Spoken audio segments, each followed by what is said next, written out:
สบายดีท่านผู้ชมที่เคารพพบกับเฮาทั้งสองจะนำพาทานข่าวสู่หู้เห็นประเด็นข่าวซึ่งจะได้นำเอาแหล่งข้อมูลข่าวสารเหตุการณ์ที่พ้นเด่นบ่ว่าจะเป็นทางด้านการเมืองการทหารเศรษฐกิจวัฒนธรรมสังคมสาระนาฮูกีฬาและการบันเทิงพร้อมทั้งข่าวภายในและต่างประเทศถึงหน้าหนังสือพิมพ์กองทัพประชาชนลาวฉบับออกรายวันมานำเสนอต่อกับบรรดาทานในเวลาตอนเช้าแบบนี้ 6:00 หา 6:30 นาทีเจ้าท่านผู้ชมที่เคารพหู้เห็นประเด็นข่าวเป็นอีก2ทางหนึ่งที่ช่วยให้บรรดาทานผู้ที่บ่ได้รับหรือบ่ได้สัมผัสหนังสือพิมพ์โดยกงอาจจะเนื่องจากสภาพแวดล้อมสิ่งที่บ่เอื้ออำนวยหรืออยู่เขตห่างไกลศอกหลีกแต่ก็สามารถรับรู้เห็นประเด็นข่าวได้อย่างถูกต้องทันเวลาทันเหตุการณ์ต่างๆที่เกิดขึ้นในแต่ละวันจากท่านผู้ชมก่อนที่เฮาทั้งสองใจทานได้ติดตามหับชมข่าวเฮามาติดตามเบิ่งการหลิงติงของน้ำมันเสื้อไฟซึ่งได้มีการปรับราคาน้ำมันเสื้อไฟเริ่มปฏิบัติเวลา 6:00 ของวันที่24 สิงหาคม 2023 ตามการแจ้งการของรัฐวิสาหกิจน้ำมันเสื้อไฟลาวอุตสาหกรรมและการค้าเลขที่ 0851/คลงวันที่23 สิงหาคม 2023 ซึ่งว่าอยู่นครหลวงเวียงจันทร์สนิทน้ำมันแอดซัง95ปัจจุบัน 30,740 กีบใหม่ 30,430 กีบปรับลด310 กีบแอดซังธรรมดา91 22,950 กีบใหม่ 22,740 กีบปรับลด210 กีบและกระส่วนปัจจุบัน 20,520 กีบใหม่20,440 กีบปรับลด80 กีบท่านผู้ชมเสริมรายละเอียดเพิ่มเติมทานสามารถติดตามได้จากเพจรัฐวิสาหกิจน้ำมันเสื้อไฟลาวเจ้าท่านผู้ชมและต่อไปจะนำพาท่านผู้ชมเข้าไปสู่หู้เห็นประเด็นข่าวและจะนำพาท่านผู้ชมไปติดตามข่าวหน้าหนึ่งของหนังสือพิมพ์กองทัพเฮามาติดตามกันที่กองประชุมวิสามัญของรัฐบาลเพื่อปฏิบัติตามแผนดำเนินงานของรัฐบาลแผนการและปรับปรุงกฎหมายประจำปี 2023 ของสภาแห่งชาติโดยเฉพาะแผนการดำเนินกองประชุมสมัยสามัญเทื่อที่ 6 ของสภาแห่งชาติสุดที่ 9 ที่คาดคะเนจะจัดขึ้นในท้ายปีนี้ดังนั้นในวันที่21 สิงหาคม 2023 ที่สำนักงานกองประชุมได้ค้นคว้าปรึกษาหารือและประกอบคำคิดคำเห็นด้วยความเอาใจใส่ต่อปัญหาห่างกฎหมายต่อบรรดาห่างกฎหมายฉบับปรับปรุงและสร้างห่างใหม่รวมมีห่างกฎหมายว่าด้วยทรัพย์สินทางปัญญาฉบับปรับปรุงกองประชุมเห็นดีด้านหลักการหับห้องเอาห่างกฎหมายดังกล่าวและได้ชี้นำให้ปรับปรุงตามการประกอบคำเห็นของสมาชิกรัฐบาลเพื่อให้มีความละเอียดจะแจ้งครบถ้วนสมบูรณ์หัดกุมและเข้าใจง่ายเจ้าท่านผู้ชมและมาต่อที่กองพันใหญ่11ประกาศแต่งตั้งขันนำพาบรรษาวันที่23 สิงหาคม 2023 นี้กองพันใหญ่11ได้ประกาศการแต่งตั้งขันนำพาบรรษาโดยการเข้าร่วมเป็นประธานของสหายพลตรีวรสารวิรัตวงศ์กรรมการคณะประจำพรรคกระทรวงป้องกันประเทศของหัวหน้ากลุ่มใหญ่การเมืองกองทัพตามข้อตกลงของกระทรวงป้องกันประเทศว่าด้วยการแต่งตั้งคณะบรรษาขันบรรษาของกองพันใหญ่11ในนั้นแต่งตั้งสหายพันโทสมแพงแก้วศิลาเป็นหัวหน้าการทหารกองพันใหญ่11และแต่งตั้งสหายพันโทคำพรบุญมีไสเป็นห้องหัวหน้าการทหารทั้งเป็นหัวหน้าแผนกเสนาธิการกองพันใหญ่11จากนั้นก็ได้ผ่านมติตกลงของคณะประจำพรรคกระทรวงขออภัยจากนั้นก็ได้ผ่านมติตกลงของคณะภาคกระทรวงป้องกันประเทศว่าด้วยการบ่งตัวแต่งตั้งสหายพันเอกพรมีไสศรีวงศ์สัมเป็นเลขาคณะบริหารงานพรรคกองพันใหญ่11สหายพันโทสมแพงแก้วศิลาเป็นกรรมการคณะประจำพรรคทั้งเป็นรองเลขาคณะบริหารงานพรรคพร้อมนั้นก็ได้ผ่านข้อตกลงของกองพันใหญ่11ว่าด้วยการแต่งตั้งคณะบรรษากองห้อยและหมวดที่ขึ้นกับกองห้อยผสมแผนกเทคนิคกองพันใหญ่11และผ่านข้อตกลงของกรมใหญ่เสนาธิการกองทัพว่าด้วยการแต่งตั้งกองห้อยผสมที่ขึ้นกับกองพันใหญ่11ตื่มอีกเจ้าท่านผู้ชมและที่ทานได้รับสมไปนั้นก็เมนกองพันใหญ่11ประกาศการแต่งตั้งขันนำพาบรรษาซึ่งเห็นได้ว่า การปรับปรุงกงจักรการจัดตั้งแมนมีความหมายความสำคัญในทันแถวของพนักงานหนักหบของพวกเขาและเฮามาต่อกันที่กรมใหญ่พละธิการกองทัพสรุปถอดถอนบทเรียนเวียกงานการผลิตธุรกิจวันที่23สิงหาคม2023นี้กรมใหญ่พละธิการกองทัพได้จัดตั้งกองประชุมสรุปถอดถอนบทเรียนเวียกงานการผลิตธุรกิจของบรรดาหัวหน่วยบริษัทและกรมกองที่ขึ้นกับกรมใหญ่พละธิการกองทัพโดยการเป็นประธานของสหายพลตรีคำเพชรศรีสานนท์หัวหน้ากลุ่มใหญ่พละธิการกองทัพโดยปฏิบัติตามแนวทางนโยบายของพรรคในภารกิจเปลี่ยนแปลงใหม่ที่เรียกร้องให้กองทัพมีส่วนร่วมในการพัฒนาเศรษฐกิจแก้ไขชีวิตการเป็นอยู่ให้ดีขึ้นตั้งหน้าบุกทะลุทางด้านจินตนาการปรับปรุงบรรดาหัวหน่วยการผลิตธุรกิจให้หลุดพ้นจากระบบบริหารเกื้อกูลก้าวไปสู่การปฏิรูปให้มีแบบแผนสร้างความเป็นเอกภาพในการจัดตั้งปฏิบัติและหันไปสู่การคุ้มครองบริหารด้วยนิติกรรม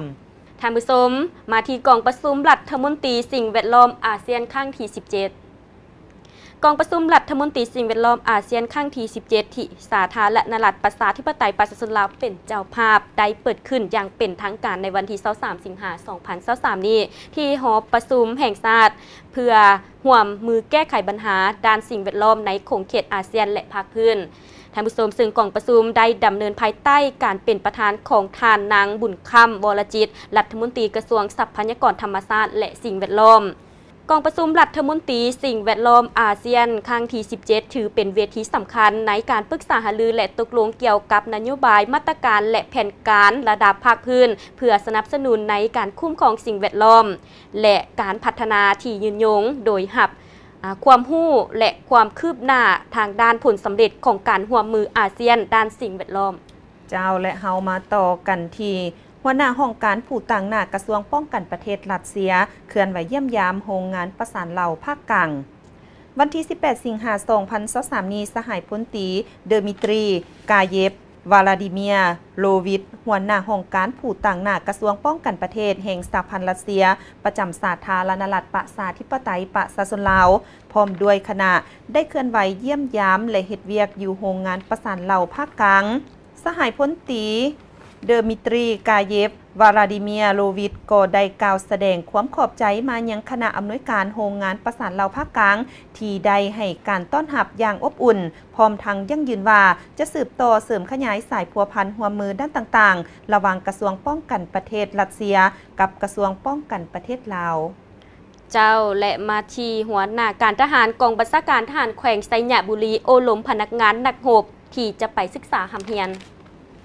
วันที่22สิงหาคม2023นี้สหายพลจัตวากูดพรมมาหัวหน้าการทหารกองบัญชาการทหารแขวงไซยบุรีได้พบปะโอ้ล้มพนักงานนักรบผู้ที่จะไปศึกษาหำเฮียนอยู่บรรดาวิทยาคารโรงเรียนในกองทัพ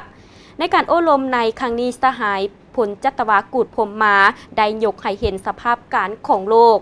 และภาคพื้นที่ส่งผลกระทบโดยกง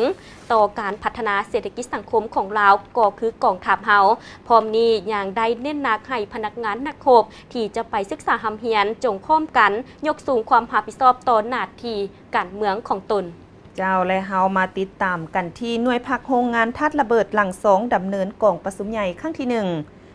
วันที่22สิงหาคม2023นี้หน่วยผักโรงงานทัดระเบิดหลังสองได้ดำเนินกองประชุมใหญ่ครั้งที่1ซึ่งบทรายงานการเมืองทั้งสองภาคให้ฮู้ว่าหน่วยผักโรงงานทัดระเบิดหลังสองได้รับการบ่งตัวแต่งตั้งในครั้งวันที่23กรกฎาคม2019มีขนาดหน่วยผักจำนวน3สหายมีสมาชิกผักทั้งหมด10สหายเจ้าท่านผู้ชมมาที่โรงเรียนการทหารท้องถิ่นแขวงเวียงจันทน์เปิดเรียนก่อสร้างใน10ฐานทัพสุดที่9วันที่22สิงหาคม2023นี้โรงเรียนการทหารท้องถิ่นแขวงเวียงจันทน์ได้เปิดเรียนก่อสร้างใน10ทหารทัพระบบ1ปีสุดที่9ตามแผนการอบรมพัดแอบก่อสร้างใน10ฐานทัพสุดที่9อิงตามข้อตกลงของกรมใหญ่เสนาธิการกองทัพว่าด้วยการอนุมัติให้โรงเรียนการทหารท้องถิ่นแขวงเวียงจันทน์เปิดเรียนก่อสร้างใน10สุดที่9ซึ่งการอบรมก่อสร้างใน10ในครั้งนี้มีนักเรียนเข้าร่วมทั้งหมด169สหายที่มาจากกองบัญชาการทหารแขวงเวียงจันทน์ 150 สหายกรมกองอ้อมข้างกระทรวงแขวงกองพลกองพันใหญ่ฝากเหียน19 สหายเจ้าท่านผู้ชมและเฮามาติดตามกันที่การหวนคืนมูลเสื้อของกองทัพประชาชนลาวของพวกเฮารับประกันการติดต่อสื่อสารให้แก่กองทัพและประชาชนตีเอาชนะสงครามยุทธศาสตร์ของจักรพรรดิอเมริกาการไปต่อสายของพนักงานนักรบสื่อสารหลายครั้งต้องได้เสี่ยงความอันตรายต่อชีวิตต้องได้หลบหลีกลูกระเบิดของยนต์และลูกปืนใหญ่ของศัตรูอยู่ตลอดข้อยุ่งยากอีกด้านหนึ่งก็แม่นปัญหาพาหนะเครื่องประกอบหับใส่สื่อสารบ่เพียงพอการลำเลียงขนส่งมาแต่แนวหลังบ่ทันย้อนแนวนั้นจำเป็นนักวิชาเฉพาะสื่อสารพวกเขาได้หมุนใส่หัวคิดประดิษฐ์สร้างนำเอาวัตถุอันอื่นมาดัดแปลงเฮ็ดเครื่องหับใส่ติดต่อสื่อสารแทนเส้นมั่งเอาก็เล็กลวดมายังแทนสายโทรศัพท์ติดต่อหากันเอายางเบรกดิบมาปรุงแต่งเป็นยางเบรกสำเร็จรูปเพื่อจอดซ่อนแบ่งเครื่องเพื่อจอดซ่อนแปลงเครื่องจักรที่เปเอาเจี้ยซองยาสูบเอาตองกล้วยมาเขียนห่อเอกสารและเขียนเนื้อในเอกสารโทรเลขแล้วส่งไปให้คันถึงด้วยความปลอดภัยและหับประกันเจ้าท่านผู้ชมถือได้ว่าพนักงานนักรบของพวกเขาในสมัยก่อนได้มีหัวคิดประดิษฐ์สร้างคล่องแคล่วว่องไวและทันต่อกับเหตุการณ์เจ้าท่านผู้ชมหลายอย่างนี้ใจทานได้ไปรับชมสิ่งที่น่าสนใจจากสถานีกันก่อนแล้วจึงกับเข้าสู่ระยะต่อไปของผู้เห็นประเด็นข่าวเจ้าเมื่อพวกเขาอยู่ภายใต้ชายคาของสถานีโทรภาพกองทัพ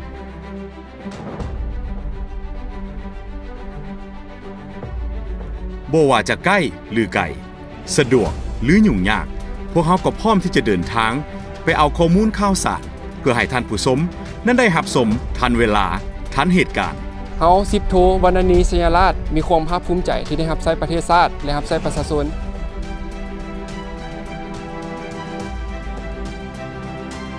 พวกเขาคำนึงถึงจรรยาบรรณและหน้าที่รับผิดชอบเสมอ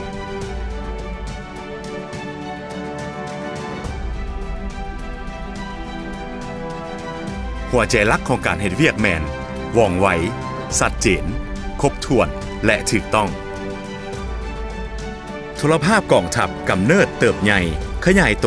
เคียงคู่กับการพัฒนาของกองทัพในระยะใหม่พวกเขามีความพร้อมทางด้านบุคลากรอุปกรณ์และจิตใจอันเป็นหนึ่งเดียวในการนำเสนอข่าวสารการเคลื่อนไหวของกองทัพประชาชนลาวก็คือประเทศชาติพวกเขามีการวางแผนพัฒนาปรับปรุงการเฮ็ดเวียกในทุกๆอาทิตย์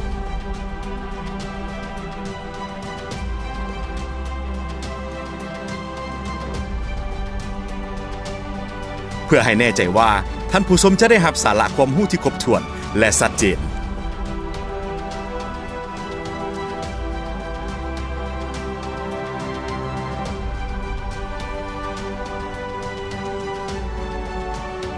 โทรภาพกองทัพประชาชนลาว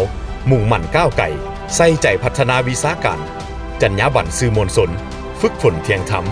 นำเสนอข้อมูลข่าวสารสาระบันเทิงว่องไวทันสมัยบริการรับใช้ประชาชนท่านผู้ชมกับเข้าสู่รายนี้ทางผู้เห็นประเด็นข่าวของพวกเขาก็จะนำเสนอข่าวต่อในหน้าที่2ถึงหน้าหนังสือพิมพ์กองทัพประชาชนลาวของพวกเขาและมาติดตามที่เวียกงานการสร้างภารกิจการกับทีสุ่มใส่การเพิ่มพูนผลิตผลแก้ไขชีวิตการเป็นอยู่ของพนักงานนักรบในกรมกองสหายพันโทสีทองอ่อนแพงหัวหน้าแผนกพลาธิการกองบัญชาการ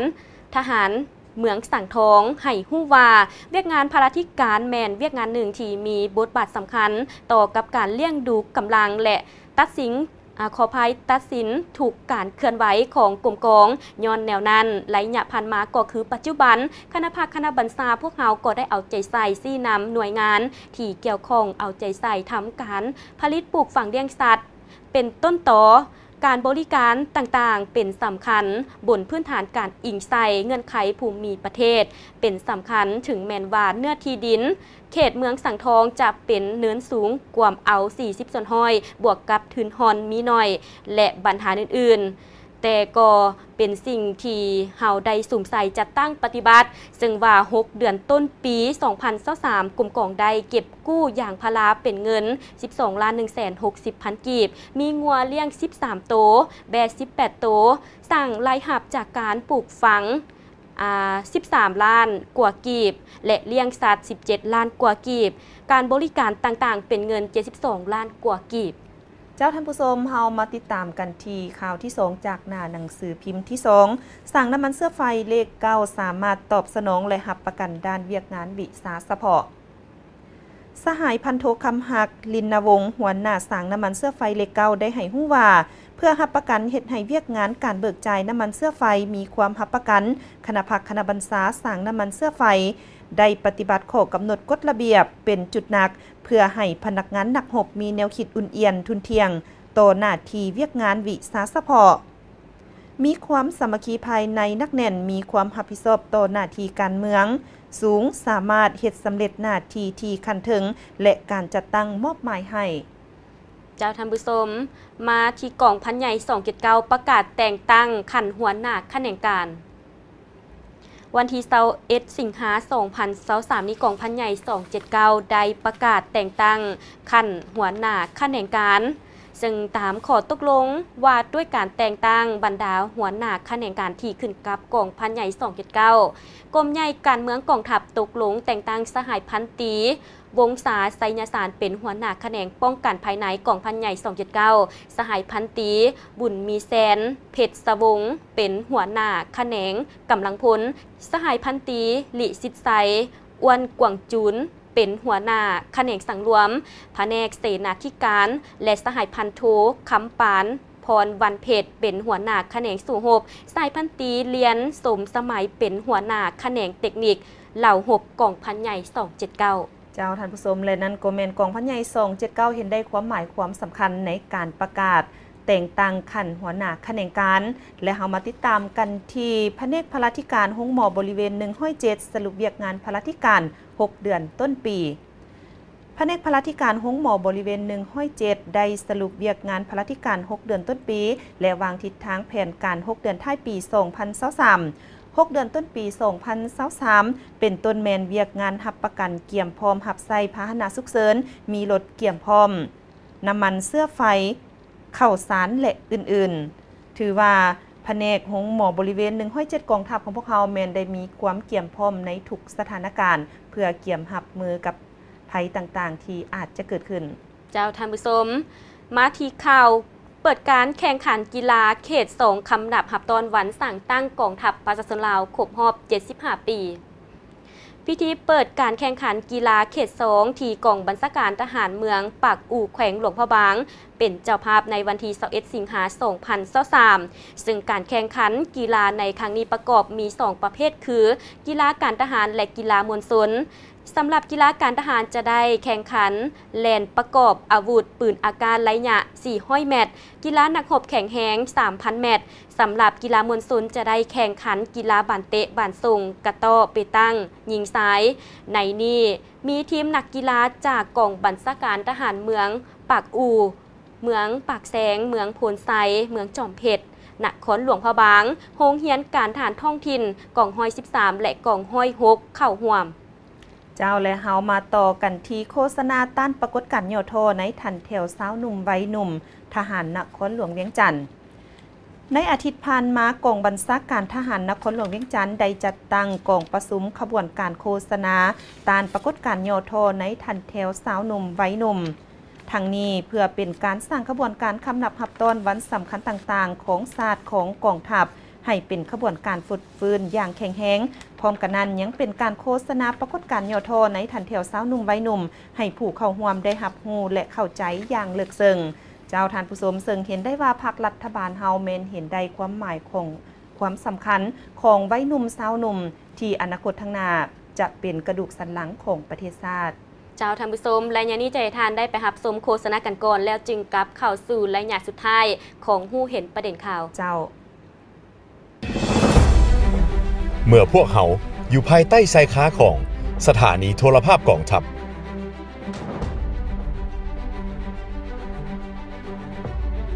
บ่ว่าจะใกล้หรือไกล สะดวกหรือยุ่งยากพวกเขาก็พร้อมที่จะเดินทางไปเอาข้อมูลข่าวสารเพื่อให้ท่านผู้ชมนั้นได้รับชมทันเวลาทันเหตุการณ์เฮา10 โทวรรณณีสยาราชมีความภาคภูมิใจที่ได้รับใช้ประเทศชาติและรับใช้ประชาชน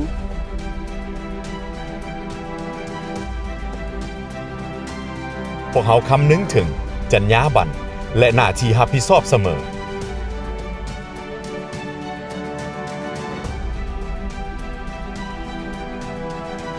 หัวใจหลักของการเฮ็ดเวียกแมนว่องไวชัดเจนครบถ้วนและถูกต้อง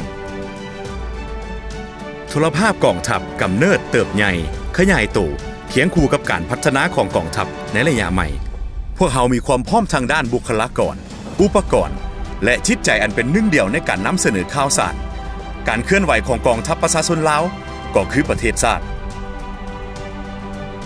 พวกเขามีการวางแผนพัฒนาปรับปรุงการเฮ็ดเวียกในทุกๆอาทิตย์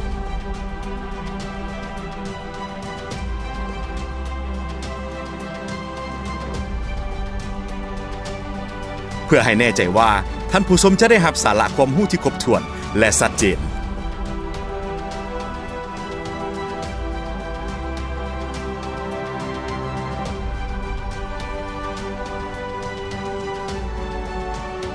โทรภาพกองทัพประชาชนลาว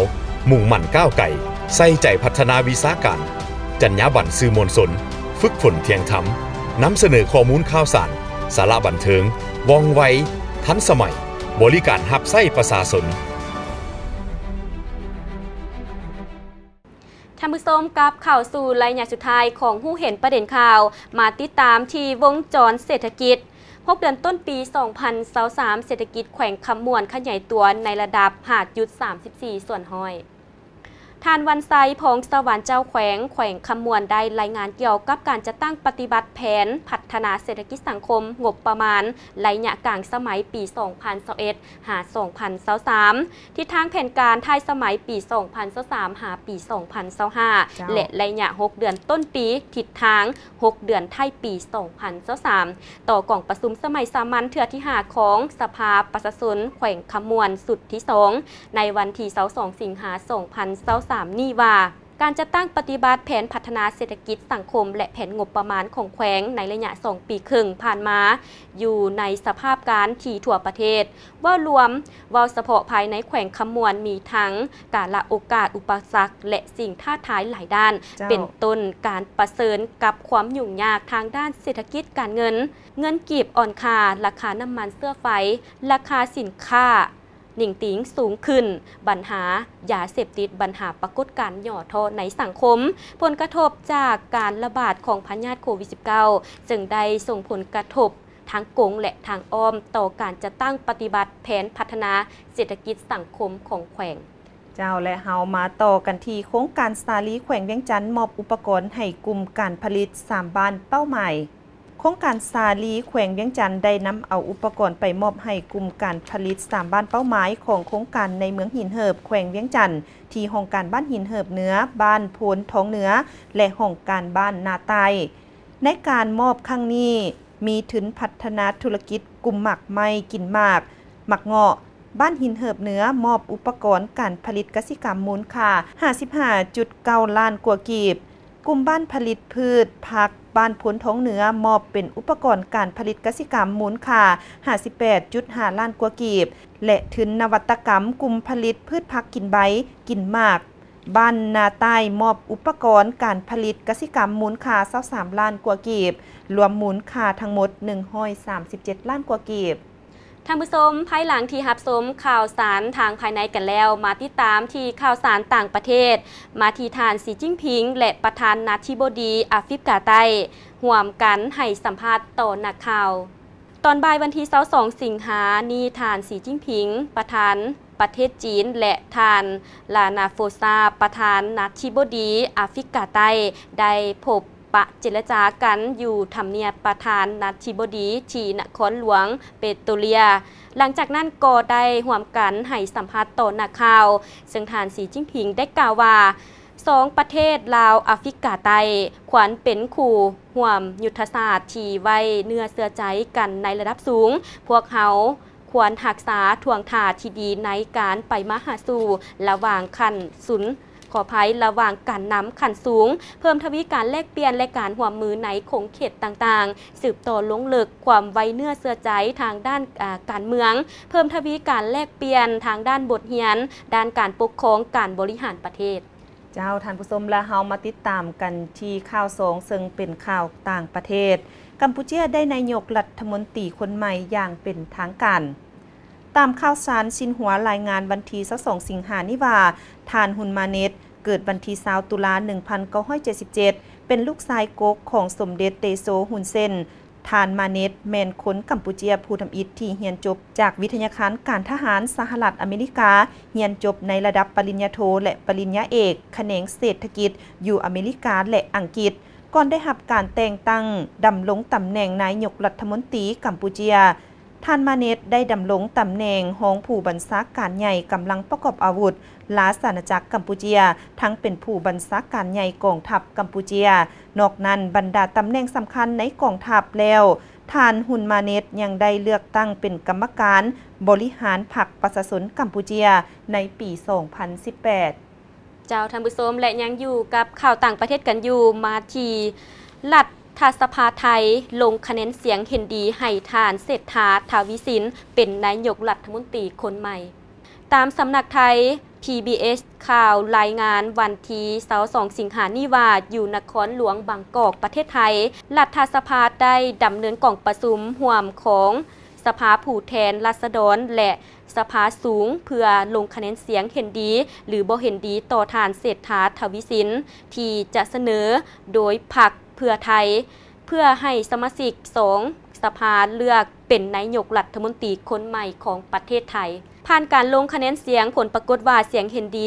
482เสียงบ่เห็นดี165เสียงและงดออกเสียง81ท่านจากผลการลงคะแนนดังกล่าวทานเศรษฐา ทวีสินได้เสียงเห็นดีเป็นจำนวนลงหลายและจะได้เป็นนายกรัฐมนตรีของไทยคนต่อไปเจ้าท่านผู้ชมและต่อไปจะให้บรรดาท่านได้ไปติดตามวงจรกีฬาและเฮามาเริ่มกันที่ทีมบานเตะยู23เวียดนามบรรลุผลงานที่ดีสำนักข่าววิทยุสากลสาธารณรัฐสังคมนิยมเวียดนามรายงานวันที่20สิงหาคมนี้ว่าการลงแข่งขันในนัดทำอิฐของนักแข่งขันบานเตะยู23อาซีตะวันออกเฉียงใต้อยู่แขวงระยองประเทศไทยระหว่างทีมบานเตะยู23เวียดนามได้พบกับทีมบานเตะยู23ลาวผลการแข่งขันทีมชาติเวียดนามชนะทีมชาติลาวด้วยคะแนน4-1ประตูสำหรับทีมบานเตะยู23เวียดนามแมนผลงานเบื้องต้นเท่านั้นสร้างท่าได้เปรียบเพื่อให้ยู23เวียดนามญาติได้ผลงานหลายกว่าเก่าในการแข่งขันนัดนี้เจ้าท่านผู้ชมและยังอยู่กับวงจรข่าวกีฬามาที่ยิมนาสติกลาวได้ซิดเข่าห่วมชิงแชมป์โลก2023ที่ประเทศแอสไปสหพันธ์ยิมนาสติกแห่งชาติลาวหรือ LGF ได้รับการยืนยันจากสหพันธ์ยิมนาสติกโลกอย่างเป็นทางการสามารถส่งนักกีฬาหรือทีมชาติลาวคือนางแพรวามิสโตะพิลาพันเดชนักกีฬายิมนาสติกประเภทยิมนาสติกลีลาได้รับสิทธิ์เข้าร่วมการแข่งขันรายการยิมนาสติกซิมแซมโลกหรือรายการ40ฟิกลิมิตยิมนาสติกเวอร์แชมเปี้ยน10 2023ที่จัดขึ้นที่เมืองบาเลนเซียประเทศแอสเปนระหว่างวันที่23 28 สิงหาคม 2023เพื่อคัดเลือกนักกีฬาเข้าร่วมกีฬาโอลิมปิกสากล2024ที่ประเทศฝรั่งเจ้าท่านผู้ชมและที่ท่านได้รับชมผ่านไปนั้นก็แม่นการนำเสนอหลากหลายข่าวสารถึงหน้าหนังสือพิมพ์กองทัพที่ออกอากาศประจำรายวันที่เฮาทั้งสองได้นำมาเสนอต่อกับบรรดาท่านสามารถติดตามรับชมย้อนหลังได้ตื่มที่ Facebook Page LATV หรือ YouTube LATV สำหรับมื้อนี้เฮาทั้งสองลาท่านผู้ชมไปก่อนพบกันใหม่ในมื้อหน้าสบายดี